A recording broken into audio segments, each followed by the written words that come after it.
Hello అండి. ఇవాల్టి special recipe వచ్చేసి ఉగాది పచ్చడి. ఉగాది అనగానే మనకు ముందుగా గుర్తొచ్చేది ఉగాది పచ్చడి. ఉగాది పచ్చడి అంటేనే షడ్‌రుచుల సమ్మేళనం. ఈ 6 రుచులు మన జీవితంలో ఎదురయ్యే ప్రతి అనుభవాన్ని సమానంగా స్వీకరించాలనే సాంప్రదాయం మనది. అలాంటి ఉగాది పచ్చడిని ఇప్పుడు చాలా సింపుల్‌గా, టేస్టీగా, పర్ఫెక్ట్‌గా ఎలా ప్రిపేర్ చేసుకోవాలో చూద్దామా? Welcome to my channel.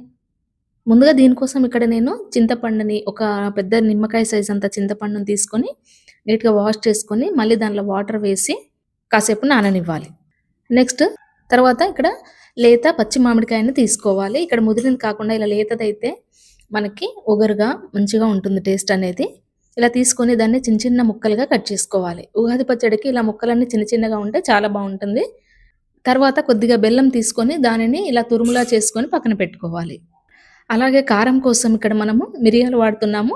మిరియాలను గూడా ఒక స్పూన్ వరకు తీసుకొని మెత్తని పౌడర్‌లా చేసి పెట్టుకోవాలి. నెక్స్ట్ ఇక్కడ ఒక పెద్ద బౌల్ తీసుకొని పులుపు కోసం మనం ఇంతకుముందు చింతపండు నానబెట్టుకున్నాం కదా! దాని నుండి గుజ్జు తీసుకొని మళ్ళీ దానిలో కొద్దిగా వాటర్ యాడ్ చేసుకోవాలి. ఇప్పుడు నెక్స్ట్ ఒగరు కోసం మామిడికాయ ముక్కల్ని యాడ్ చేసుకున్నాక, తీపి కోసం బెల్లాన్ని యాడ్ చేసుకొని, చేదు కోసం ఇక్కడ ఒక స్పూన్ వరకి వేప పువ్వును కాడలు, మొగ్గలు లేకుండా వేప పువ్వును మాత్రమే వేసుకున్నాక, కారం కోసం మిరియాల పొడిని వేసుకున్నాక, కొద్దిగా ఉప్పును కూడా యాడ్ చేసుకొని వీటన్నిటిని కూడా బాగా మిక్స్ చేసుకోవాలి. ఇక్కడ మనకు 6 రుచులు పర్ఫెక్ట్‌గా కలిసిపోయేంత సేపు మంచిగా కలుపుకొని సర్వ్ చేసుకోవడమే.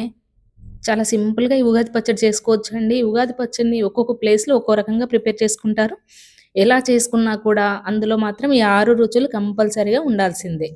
ఈ కొత్త సంవత్సరం మనందరి జీవితాల్లో కొత్త ఆశలు, కొత్త అవకాశాలు తీసుకురావాలని కోరుకుంటూ, ఈ ఉగాది పచ్చడి గనక మీకు నచ్చినట్లయితే లైక్ చేసి షేర్ చేయండి. అలాగే సబ్స్క్రైబ్ చేయండి. Thanks for watching.